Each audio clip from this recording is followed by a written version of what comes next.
Bismillahirrahmanirrahim. Assalamualaikum warahmatullahi wabarakatuh. Innal hamdalillah nahmaduhu wa nasta'inuhu wa nastaghfiruh wa na'udzu billahi min shururi anfusina wa min sayyiati a'malina. Man yahdihillahu fala mudilla lahu wa man yudlil fala hadiya lahu.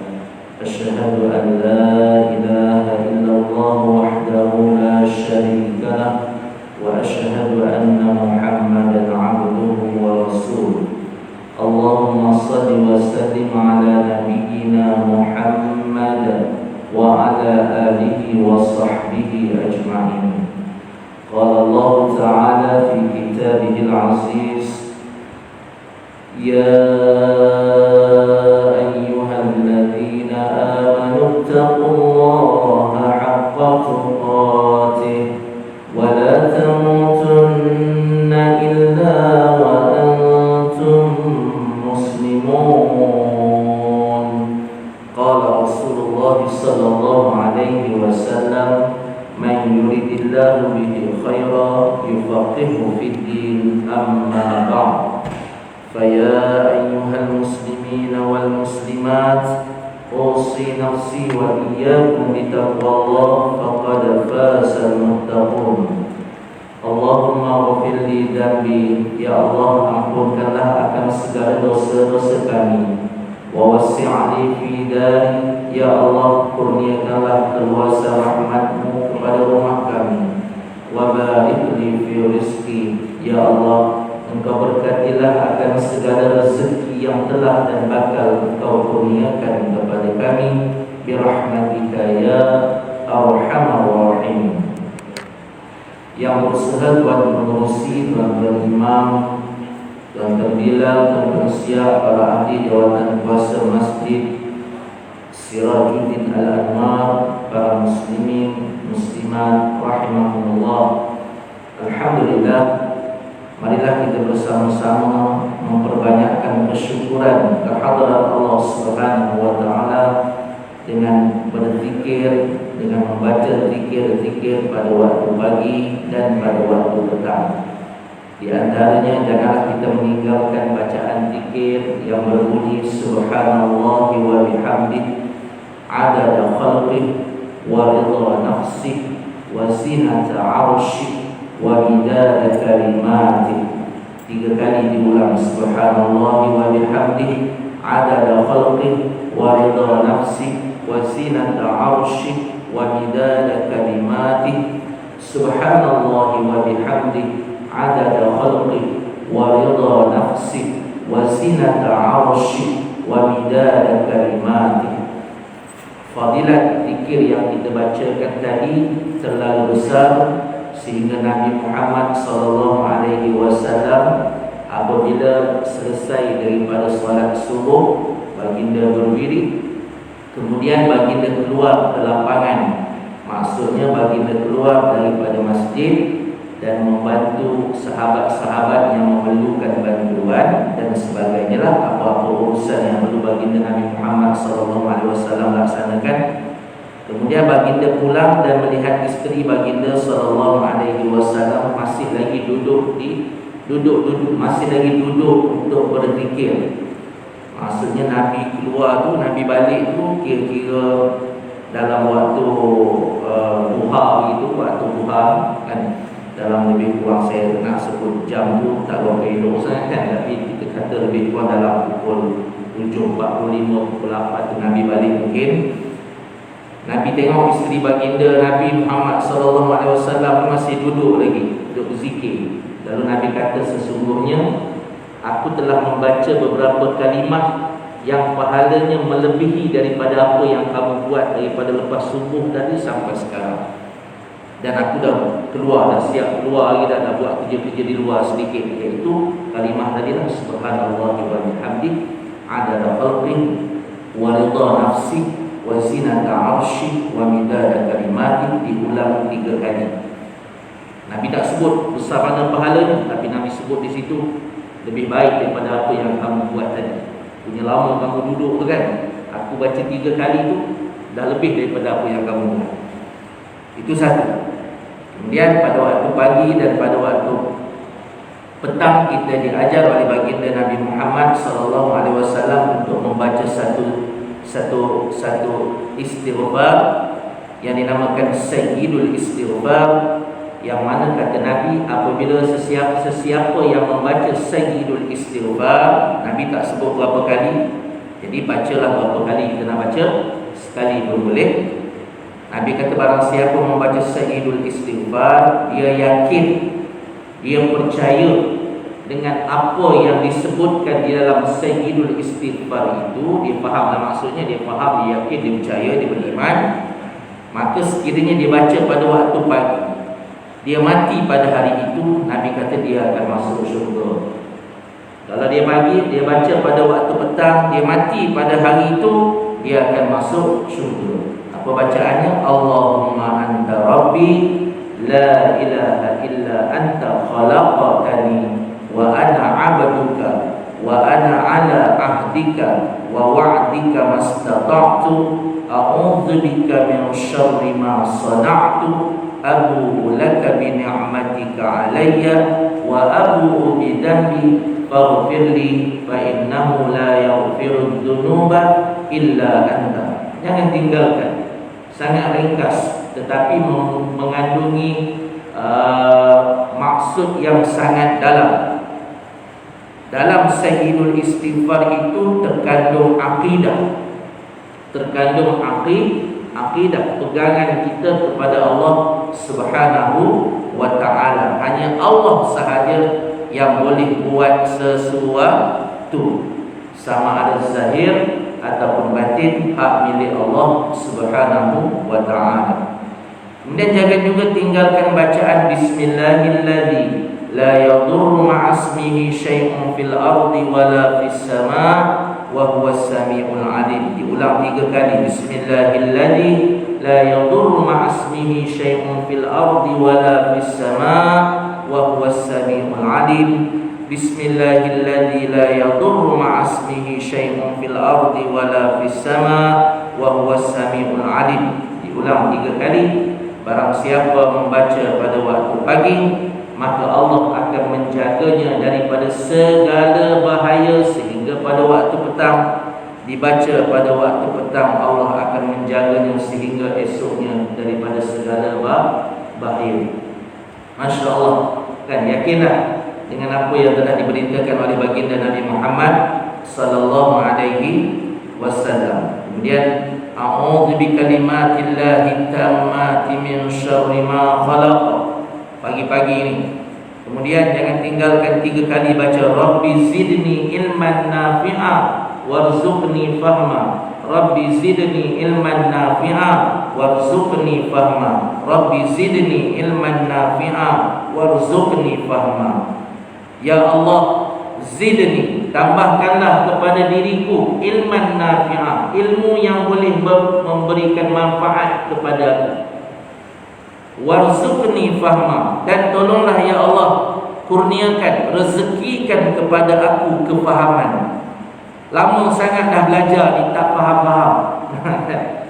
Ada orang dia tak faham dalam ilmu hadis, sehingga dia pertikaikan ilmu hadis, sehingga sanggup dia menghina para perawi hadis dengan perkataan mana tahu perawi-perawi hadis ni menipu kita. Na'udzubillah min dzalik. Ada orang dia begitu, sanggup dia, kan, tergama jiwa dia tu. Kita tak tahu macam mana sampai dia kata mana kita tahu perawi-perawi hadis ni menipu ke. Sebab tu hadis ni dia katakan boleh percaya sangat zat. Hadis ni sangkaan-sangkaan saja, yang ni sahih, yang ni mutawatir. Mana tahu dia menipu kita. Saya buka lah muslimin muslimat rahimahumullah. Yang lama dia sesat nafas dulu ceramah pakai emas ni. Mana tahu dia menipu, sanggup keluar perkataan tu. Sedangkan periwayat hadis itu adalah para sahabat. Yang utama sekali ialah para sahabat baginda radhiyallahu anhum ajma'in. Kemudian ulama-ulama hadis yang bawah-bawah, yang siqah, yang siqahnya tidak boleh dipertikaikan dalam disiplin ilmu hadis. Dilihat daripada segi zahir, dilihat daripada segi amalan mereka dan sebagainya. Masya Allah, tinggi ilmu hadis ni.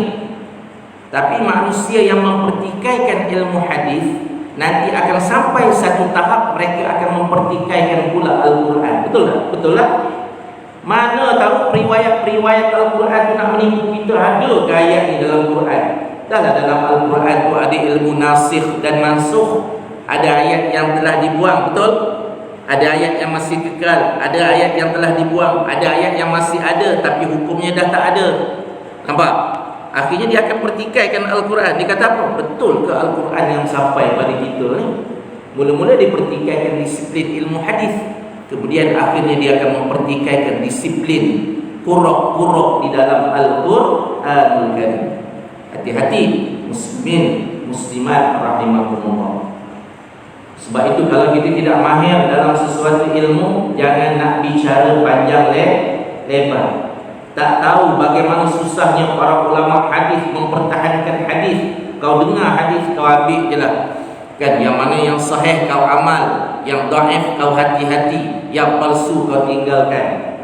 Dan yang dhaif boleh diamal, tapi hati-hati, bukan semua yang dhaif boleh diamal. Muslimin muslimat rahimakumullah. Sebab itu pagi ini kita akan berbicara sebagaimana sambungan yang lepas berkenaan dengan sirah para sahabat baginda radhiyallahu anhum ajma'in. Dan kita masih lagi di dalam membicarakan berkenaan dengan Abu Bakar As-Siddiq radhiyallahu anhu. Abu Bakar itu adalah gelaran laqab. Nama sebenar beliau ialah Abdullah bin Abi Quhafah. Abdullah bin Abi Quhafah. Macam mana boleh dapat gelaran Abu Bakar? Macam mana boleh dapat gelaran As-Siddiq? Kan? Mula gelaran Abu Bakar kerana beliau bapa kepada Aisyah binti Abu Bakar. Aisyah binti Abdullah bin Abu Quhafah. Kalau tidak namanya begitulah, Aisyah bin Aisyah, kan, bukan Aisyah. Aisyah, Ain, Alif, Hamzah, Shin, Tabulan. Kan, Aisyah. Tapi orang Nusantara ni nak senang sebut Aisyah dah jadinya. Kan, namanya Aisyah radhiyallahu anha binti Abdullah bin Abu Quhafah. Itu nama bapaknya Abdullah, tapi diberi gelaran Abu Bakar. Abu Bakar itu maksudnya bapa kepada anak dara. Bapa kepada anak dara. Bikrun itu dara. Jadi disebut Abu Bakar, anak kepada bapa kepada si dara. Siapa si dara tu? Aisyah. Kerana satu-satunya isteri baginda Nabi Muhammad sallallahu alaihi wasallam yang anak dara ialah Aisyah radhiyallahu anha. Jelaskan muslimin muslimat rahimakumullah. Tak kisahlah kalau nak poligami tu, nak kahwin semua anak dara pun tak masalah pun. Sebab Nabi pun tanya sahabat, kau dah kahwin? Dah kahwin. Kau kahwin janda ke anak dara?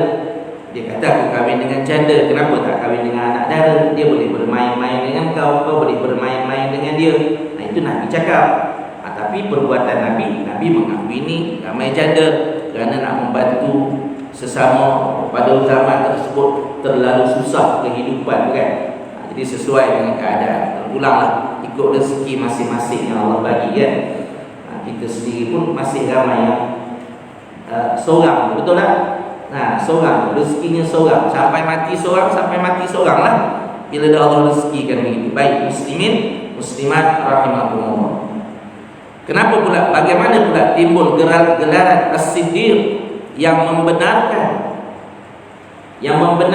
Bagaimana timbul gelaran As-Siddiq? Kerana Abu Bakar radhiyallahu anhu ni, apa sahaja yang Nabi cerita, apa sahaja yang Nabi sabdakan, beliau akan kata betul.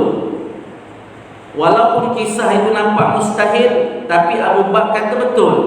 Ini kita nak tengok kepribadian khalifah Islam yang pertama selepas baginda Nabi Muhammad sallallahu alaihi wasallam, iaitu Abu Bakar As-Siddiq radhiyallahu anhu, ataupun nama sebenarnya Abdullah bin Abu Quhafah. Baik, ada 7 di sini, ada 7 keutamaan. Banyak lagi keutamaan. 7 ni pun tak tahu sempat habis tidak untuk kuliah subuh ni kan.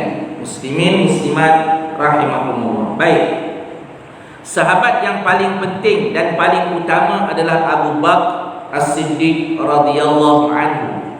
Imam Al-Muzani rahimahullah berkata, Imam Al-Muzani rahimahullah, beliau telah berkata, wa yuqalu bi fadli khalifati Rasulillah sallallahu alaihi wasallam Abi Bakr As-Siddiq radhiyallahu anhu.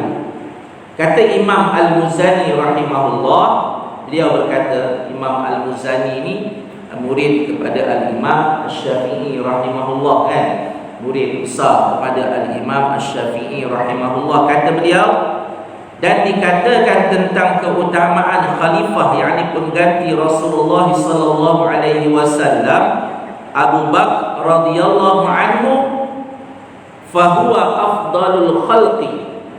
Disebut begitu maksudnya apa? Adalah manusia yang terbaik selepas daripada Nabi Muhammad sallallahu alaihi wasallam. Ingat, ini iman kita, ini iman kita.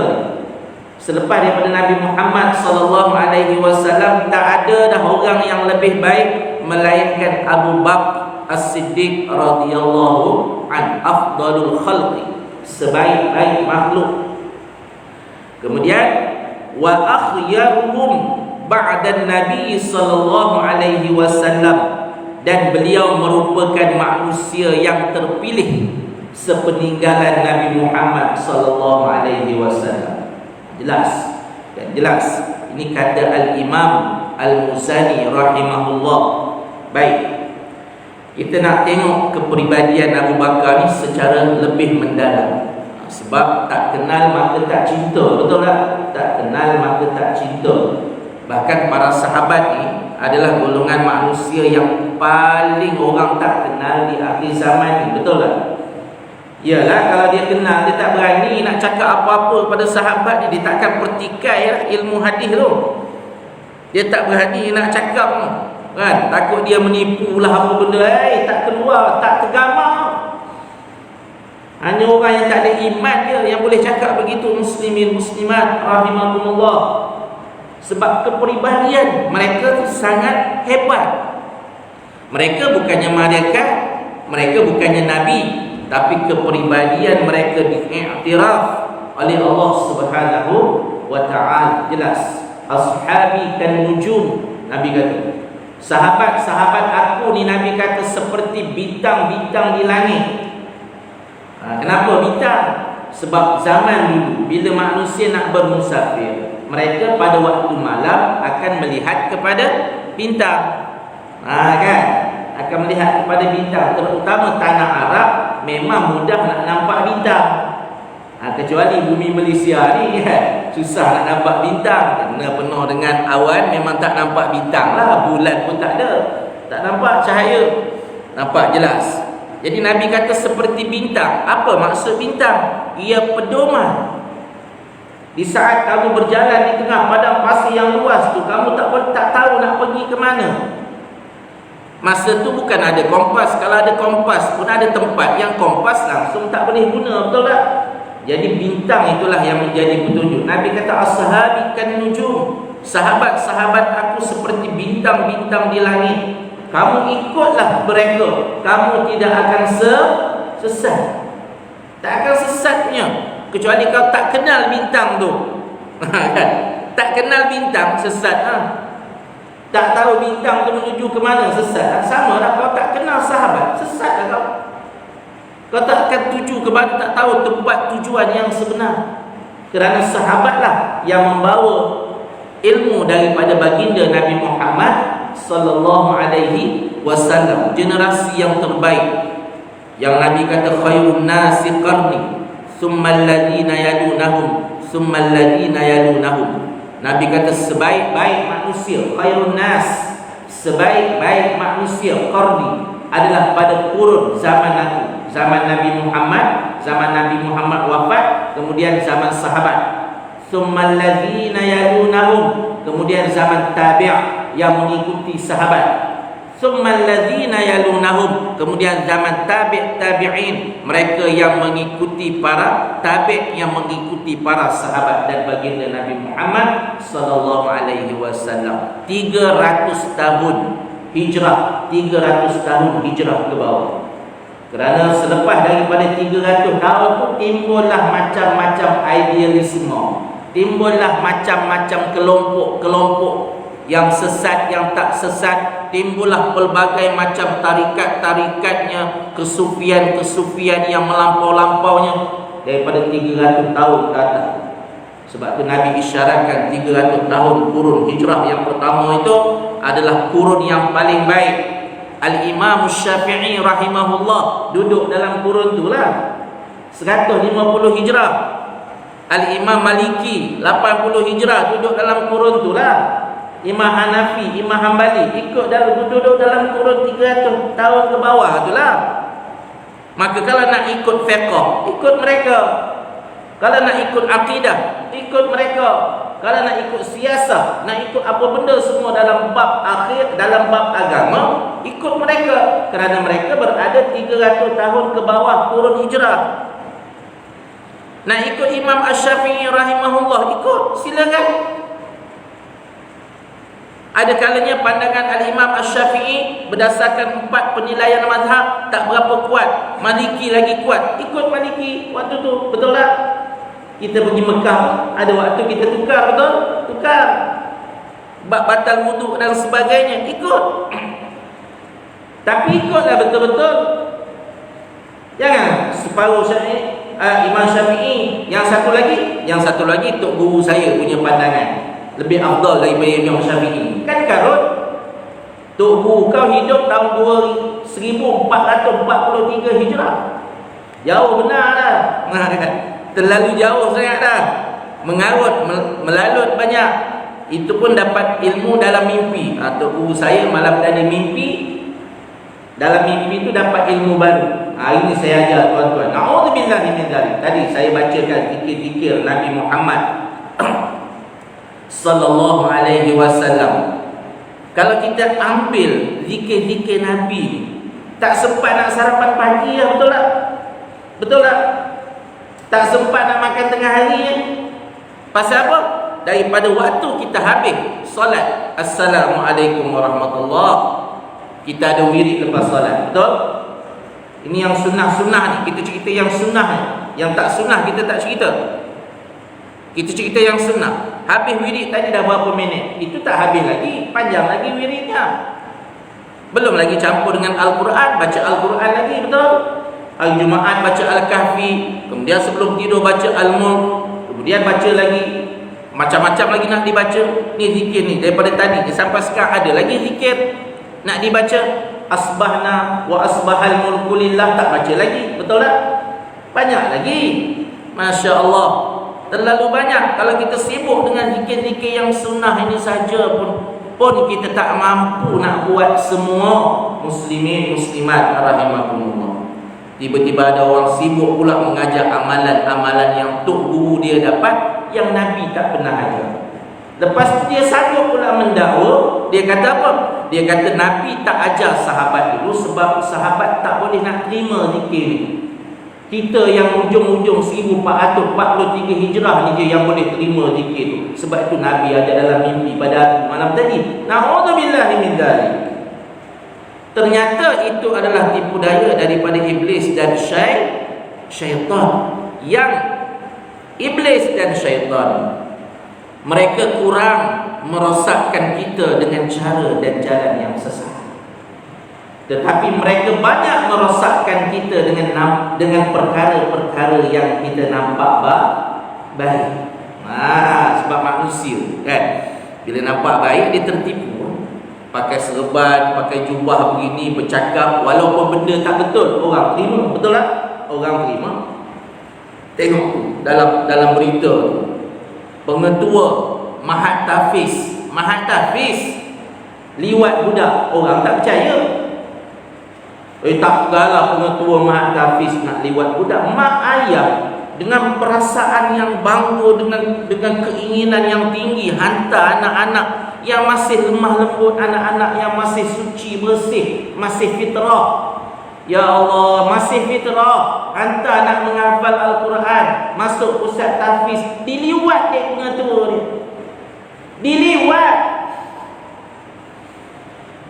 Syaitan sungguhlah perangai. Diliwat. Sebab itu pentingnya undang-undang Islam tu penting, betul tak? Ni jatuh hukuman memang berat lah tu. Rosak budak tu. Kalau umur dia baru 8 tahun, dia nak datang nak hafal Quran, mak bapak serahkan dia pada pusat pengajian. Saya tak cerita sekolah biasa, saya cerita sebab ini pusat tahfiz yang menghafaz Al-Quran. Tetapi oleh kerana pengetuanya setan yang berselindung di balik jubah dan serban, berselindung di balik jawatan pengetua pusat tahfiz, na'udzubillahi min dzalik, itu jadi begitu. Tapi masyarakat susah nak percaya sebab yang buat tu pakai jubah dan serban, betul tak? Sebab pandangan kita orang pakai jubah dan serban ni mulia. Sedangkan kita macam saya pakai jubah dan serban ini kerana kita nak menepati dengan sunnah, bukan minta dimuliakan. Tapi ada orang dia pakai jubah dan serban ni supaya orang melihat dia mulia. Tengok orang kutik-kutik derma di jalan-jalan tu, pakai kopiah, pakai jubah, pakai serban, tanya 2 kalimah syahadah, tak tahu nak jawab, tak boleh nak sebut, rupa-rupanya budak.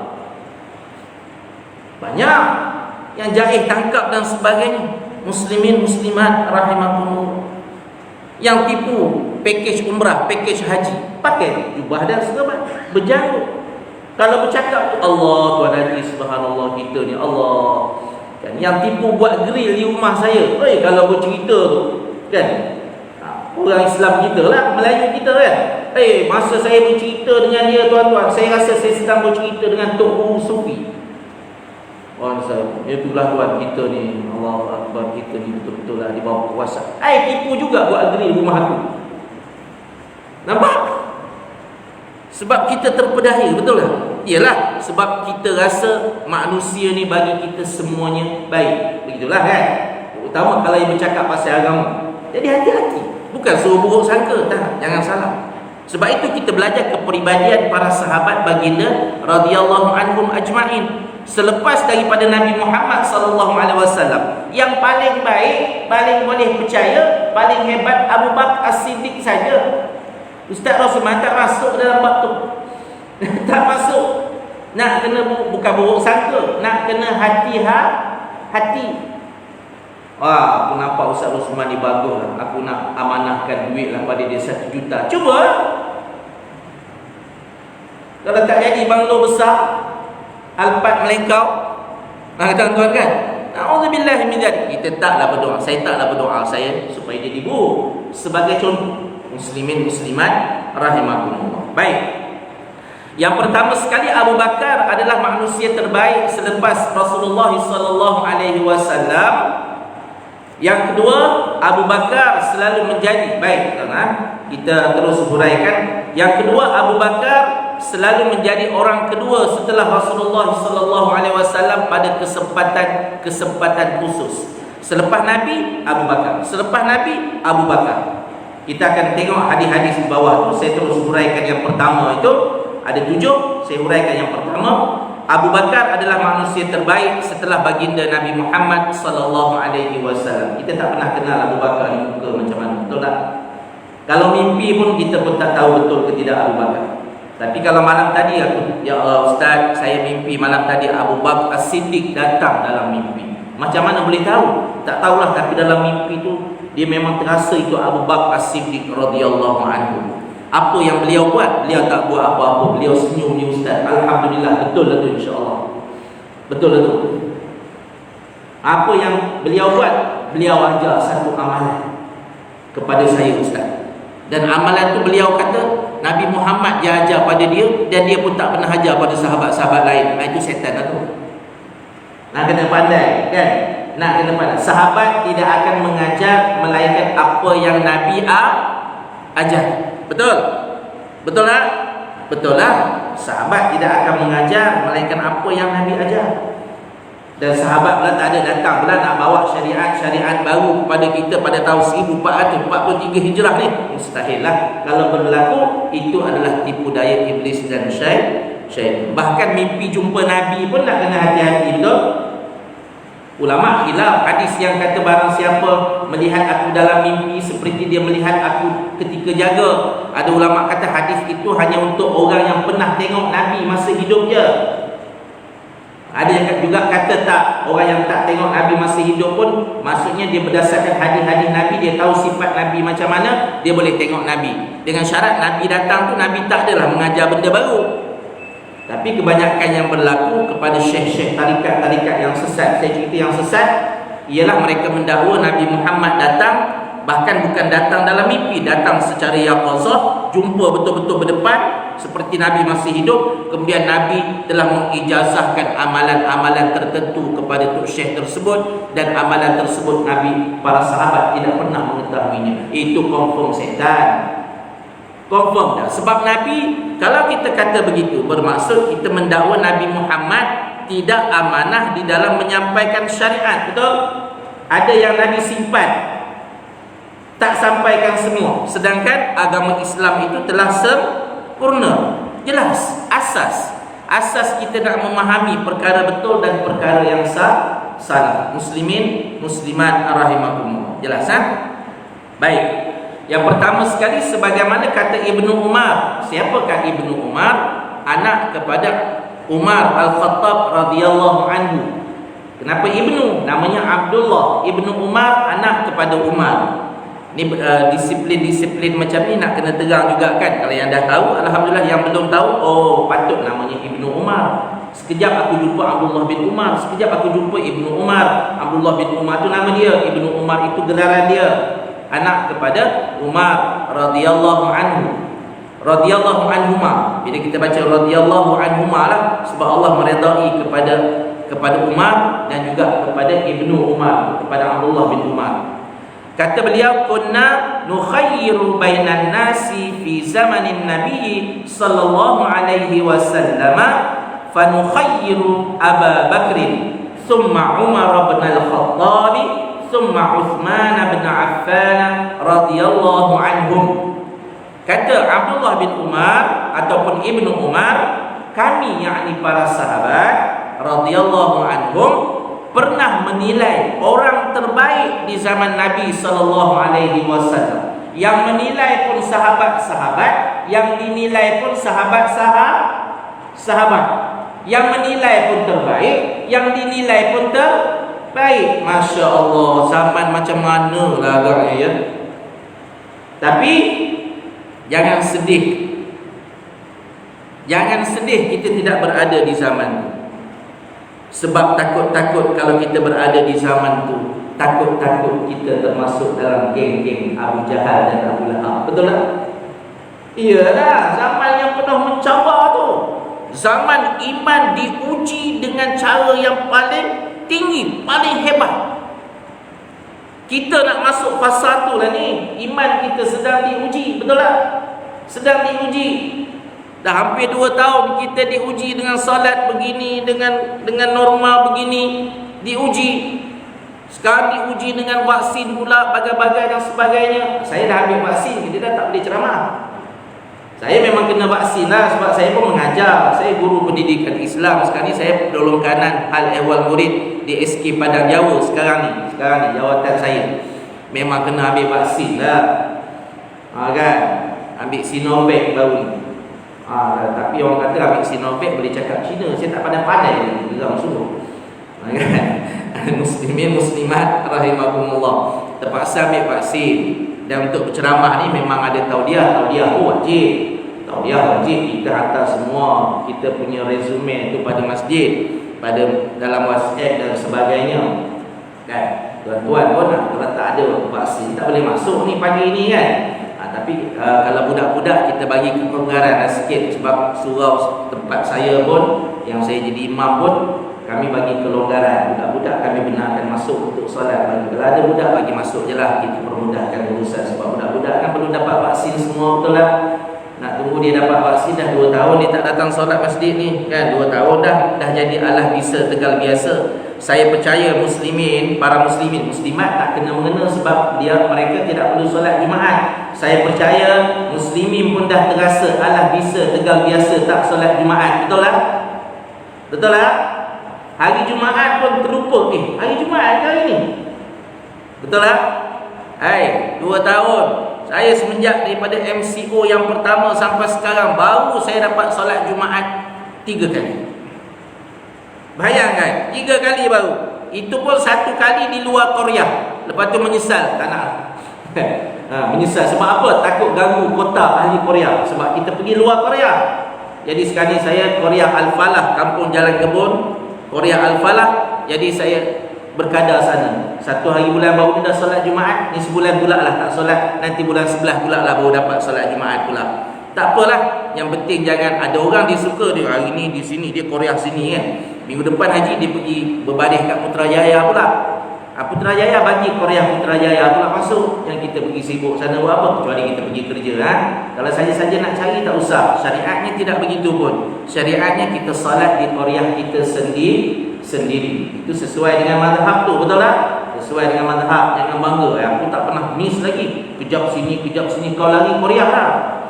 Kau dah kacau kota Korea orang lain. Kalau tiba-tiba kau masuk solat Jumaat, tiba-tiba yang datang ahli Korea tak boleh masuk sebab kau ganggu kota dia, apa cerita pula? Ada hukum di situ, betul tak? Muslimin muslimat rahimakumullah, bukan main suka-suka. Tapi ada orang dia kata, dia apa ustaz? First come first serve. Tak apalah nak buat macam mana. Dia pun solat, nak marah buat apa? Kan? Dia pun solat, nak marah buat apa? Tapi daripada segi adab, kita bersyariat begitu. Dia ada adab dia. Kita salat di Korea masing-masing. Baik. InsyaAllah 7 subuh saya berhenti muslimin muslimat rahimakumullah. Baik. Jadi kata Ibnu Umar tu, kami pernah menilai orang terbaik di zaman Nabi Muhammad sallallahu alaihi wasallam, maka kami dapatkan yang terbaik adalah Abu Bakar radhiyallahu anhu. Itu yang terbaik. Yang kedua terbaik ialah Umar bin Al-Khattab radhiyallahu anhu. Habis Abu Bakar, nanti Umar pula. Abu Bakar pun tak boleh nak habis semua pada hari ini. Banyak kan? Banyak sangat kisah keagungan yang Allah kurniakan kepada Abu Bakar radhiyallahu anhu. Dan yang kemudian yang ketiga, yang terbaik yang ketiga kata Ibnu Umar ataupun Abdullah bin Umar ialah Uthman bin Affan radhiyallahu anhu. Mudah-mudahan Allah meredai mereka semua. Hadis riwayat Bukhari, hadis sahih riwayat Bukhari, hadis bernombor 3655. Nah, bayangkan kalau orang tolak hadis ni. Ya ke? Mana tahu Imam Bukhari tipu, riwayat hadis tu tipu. Na'udzubillah min dzalik. Iman apa kau ni? Kalau yang bercakap itu berjubah dan berserban, risau kita, betul tak? Risau masyarakat, jadikan dia sebagai idol. Ini tok guru aku cakap begini, maksudnya betul lah ilmu hadis ni tak betul. Akhirnya betul lah sahabat ni tak betul. Siapa yang mengutuk sahabat? Syiah, betul tak? Betul tak? Syiah. Mereka melaknat para sahabat, mereka melaknat Abu Bakar, mereka laknat, semua laknat. Yang baik tok guru Syiah. Kalau kita belajar tentang Syiah, najis para pemimpin Syiah, najis Ayatullah Khomeini itu suci, elok dimakan dan dibuat ubat. Na'udzubillah min dzalik. Takkanlah agama sebodoh itu kita nak jadikan sebagai pegangan dalam menilai para sahabat Nabi Muhammad sallallahu alaihi wasallam. Air kencing dan najis pemimpin-pemimpin Syiah seperti Ayatullah Khomeini adalah suci bagi pengikut dia, elok untuk dimakan dan dibuat ubat. Ya Allah, gila. Gila pun ada orang ikut. Kan? We cannot brain. Kan bahasa Inggeris kan? I cannot brain. Otak saya tak boleh nak cerna, ustaz. Tak boleh nak terima. Memang kita yang ada otak ni tak boleh nak terima. tapi pengikut dia terima. Ya Allah, tu yang berebut, ada yang berebut air basuh tangan Tok Guru. Anak-anak dara berebut. Dulu ada tarikat di Malaysia yang diharamkan. Lepas makan dia akan basuh tangan. Basuh tangan dalam air bekas basuh tangan tu. Air bekas basuh tangan tu dalam mazhab Syafi'i dia jadi air apa? Air apa? Kalau tak boleh jawab, memang nak kena belajar balik bab air mutlak semua ni. Kalau tak boleh jawab, bukan jawab pada saya, jawab pada diri muslimin muslimat sendiri. Air apa yang kita basuh tangan? Air yang kita bekas basuh tangan tu dia panggil air apa dalam mazhab Syafi'i? Jawab sendiri. Air mustakmal, betul? Apa maksud air mustakmal? Air yang suci tapi tidak menyucikan. Boleh buat minum. Dulu kita orang Melayu ada petua orang tua-tua, lepas kita makan, kita basuh tangan, kita minum. Tapi orang tua-tua kita bagi petua, basuh tangan sendiri, minum air basuh tangan sendiri. Yang kita terbalik, nak ambil berkat Tok Guru. Tok Guru makan-makan, berlenang dengan kuah kari, gulai, itu lagi power tu. Kau jilat-jilat pula, basuh tangan, minum air. Berebut, anak-anak dara berebut nak minum, nak ambil berkat. Na'udzubillahi min dzalik. Para sahabat baginda radhiyallahu anhum ajma'in, mereka mengambil berkat daripada Nabi kerana tubuh baginda Nabi Muhammad satu-satunya suci. Tidak pernah diriwayatkan Abu Bakar As-Siddiq radhiyallahu anhu makan, basuh tangan, para sahabat ambil minum air basuh tangan Abu Bakar. Sedangkan Abu Bakar ni manusia yang terbaik selepas daripada Nabi. Nabi Muhammad tidak. Nabi Muhammad darah bekam, sahabat ambil. Peluh Nabi Muhammad, isterinya tadah, campur dalam minyak wangi, pasal wangi. Peluh kita, isteri kita, bang mandi tu. Takkan dia nak tadah pula. Nampak? Peluh Nabi Muhammad. Kemudian, tapi tak pernah sahabat pergi ambil najis Nabi Muhammad pergi makan. Kalau ada memang kena katok kepala lah, kena cepuk dengan Nabi lah. Cuma isteri Nabi Muhammad seorang pernah terminum air kencing baginda Nabi Muhammad sallallahu alaihi wasallam. Kan Nabi malam tu kencing, Nabi simpan dalam bekas, letak bawah tempat tidur. Kan kaki Nabi tu tinggi kan, ada tempat letak bawah. Kemudian pagi esok Nabi ambil nak buang, Nabi tengok bekas tu kosong. Saya lupa isteri Nabi yang minum tu. Nabi tanya, "Kau nampak tak ni bekas ni kenapa kosong? Mana air dalamnya?" "Ya Rasulullah, malam tadi aku terjaga, dahaga sangat. Ya Allah, dahaga sangat. Aku nampak ada air aku minum lah." Nabi tanya, "Apa rasa dia?" "Okey je. Sedap je, macam air biasa je." Nabi kata, "Air kencing aku tu kau minum." Tak ada Nabi kata lepas ni minumlah lagi. Jelas tak? Nak sebut betapa sucinya tubuh baginda Nabi Muhammad sallallahu alaihi wasallam. Iyalah bawang putih tak makan, bawang besar tak makan, benda-benda bau tak makan. Ni Tok Guru kau genuak makan. Genuak tahu? Apa genuak? Allah, biji-biji bulat tu apa? Kedas makan jering peram dalam apa tu, pasir lagi dia makan. Jering relung. Bayangkan jering relung tu kan. Dia punya bau. Subhanallah. Petai jeruk, petai mentah, bawang putih, bawang besar makan. Tiba-tiba kau sibuk nak berebut air liur dia untuk ambil berkat. Na'udzubillahi min dzalik. Tak pernah ditunjuk oleh para sahabat baginda radhiyallahu anhum ajma'in akan sikap begitu. Jelas? Jelas. Maka itu kelompok golongan yang terbaik selepas daripada baginda Nabi Muhammad sallallahu alaihi wasallam. Abu Bakar, Umar Al-Khattab dan Uthman bin Affan, kata Abdullah bin Umar ataupun Ibnu Umar. Kemudian Ali bin Abi Talib radhiyallahu anhu pernah ditanya oleh putranya Muhammad bin Al-Hanafiyah. Ali bin Abi Talib ni ada seorang anak namanya Muhammad bin Al-Hanafiyah. Dia berkata, "Qultu li abi," Muhammad bin Al-Hanafiyah ni dia bertanya kepada Ali bin Abi Talib radhiyallahu anhu. Dia pun bertanya, "Qultu li abi," aku bertanya kepada ayahku Ali bin Abi Talib. Kata Muhammad bin Al-Hanafiyah, Ayun nasi khairun ba'da Rasulillah sallallahu alaihi wasallam. Siapakah orang yang terbaik setelah Rasulullah sallallahu alaihi wasallam? Qala, maka Ali bin Abi Talib jawab. Ali bin Abi Talib ni Syiah konon-kononnya mereka taat kepada Ali. Tapi bila Ali bin Abi Talib cakap begini, mereka tak nak taat pula. Betul? Nampak sangat menipunya. Tapi menipu pun ramai juga orang ikut Syiah. Kan? Kampung Nakhoda di Gombak tu punya ramai orang Melayu Syiah.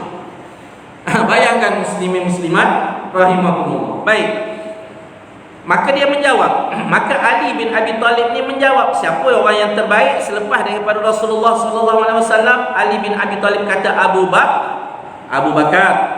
Aku pun bertanya lagi Muhammad bin Al-Hanafiyah. Tanya lagi kepada Ali bin Abi Talib. Kemudian siapa lagi? Summa man qala summa Umar. Ali bin Abi Talib kata lepas tu Umar lah. Dia punya susunan kedudukan Umar. Wa khashitu ay yaqula Uthman. Kemudian aku khawatir bila dia akan menjawab Uthman setelah itu. Dia tak jawab Ali bin Abi Talib, kan? Ali bin Abi Talib ni orang terbaik juga, tapi tak duduk kedudukan nombor 3, duduk kedudukan nombor 4, betul tak? Dalam susunan duduk kedudukan nombor 4. Anak dia kata aku khawatir bila dia akan menjawab selepas daripada Umar itu Uthman setelah itu. Kemudian aku segera memotong. Dia potong. Anak dia tu potong. Qala ma ana illa rajulun minal muslimin. Kemudian aku pun motongnya dengan berkata Muhammad Al-Hanafiyah. Dia potong. Sebelum Ali bin Abi Talib nak sebut yang ketiga, dia potong. Dia kata engkau ke yang ketiga tu? Terus dia potong. Dia kata engkau ke bapak ke yang ketiga tu? Masya Allah, para sahabat. Tengok apa jawapan Ali bin Abi Talib. Dia pun menjawab ma ana illa rajulun minal muslimin. Aku hanyalah seseorang daripada kaum muslimin. Hadis riwayat Bukhari, hadis yang ke-3671. Masya Allah.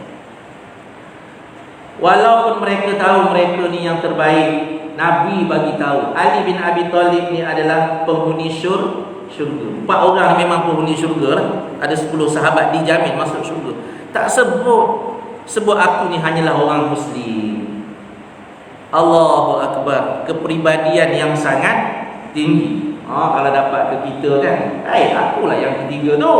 Takkan kau tak tahu? Betul tak? Muslimin muslimat rahimahumullah. Akulah yang terbaik. Akulah imam yang terbaik di Shah Alam ni.